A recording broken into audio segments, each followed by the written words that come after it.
గాంధీ భవన్లో తెలంగాణ కాంగ్రెస్ క్రమశిక్షణ కమిటీని మాజీ ఎమ్మెల్సీ కొండా మురళి కలిశారు. 6 పేజీలతో కూడిన లేఖను కమిటీకి సమర్పించారు.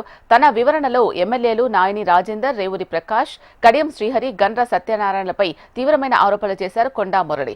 నాయని రాజేందర్ తమ నియోజకవర్గంలో వేలు పెడుతున్నారని, రెడ్డి వర్గం వారికి వరంగల్ ఈస్ట్లో పోస్టింగులు ఇస్తున్నారని మండిపడ్డారు. తనకు తెలియకుండా తన నియోజకవర్గంలో పర్యటించడం ఎంతవరకు కరెక్ట్ అని ప్రశ్నించారు. ఇక రేవూరి ప్రకాష్ రెడ్డి బీఆర్ఎస్ నుంచి మూటలు అందుకొని మూసివేసిన ఒక క్రషర్ను మళ్లీ నడిపిస్తున్నారు. ఇది బీఆర్ఎస్ కు ఆర్థికంగా బలం చేకూరుస్తుందని తెలిపారు.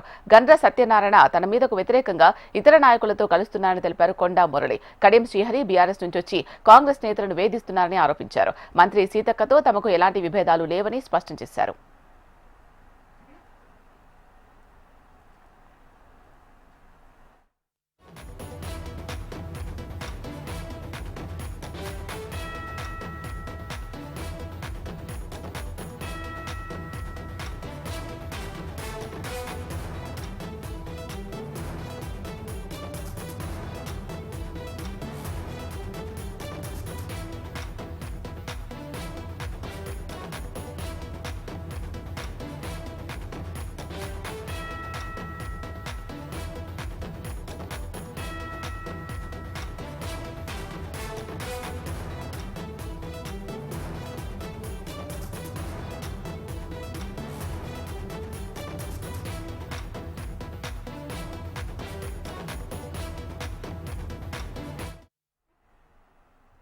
గాంధీ భవన్లో తెలంగాణ కాంగ్రెస్ క్రమశిక్షణ కమిటీని మాజీ ఎమ్మెల్సీ కొండా మురళి కలిశారు.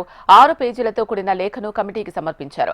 తన వివరణలో ఎమ్మెల్యేలు నాయని రాజేందర్, రేవూరి ప్రకాష్, కడియం శ్రీహరి, గండ్ర సత్యనారాయణలపై తీవ్రమైన ఆరోపణలు చేశారు కొండా మురళి. నాయని రాజేందర్ తమ నియోజకవర్గంలో వేలు పెడుతున్నారని, రెడ్డి వర్గం వారికి వరంగల్ ఈస్ట్లో పోస్టింగులు ఇప్పిస్తున్నారని మండిపడ్డారు. తనకు తెలియకుండా తన నియోజకవర్గంలో పర్యటించడం ఎంతవరకు కరెక్ట్ అని ప్రశ్నించారు. ఇక రేవూరి ప్రకాష్ రెడ్డి బీఆర్ఎస్ నుంచి మూటలు అందుకొని మూసివేసిన ఒక క్రషర్ను మళ్లీ నడిపిస్తున్నారని, ఇది బీఆర్ఎస్ కు ఆర్థికంగా బలం చేకూరుస్తుందని తెలిపారు.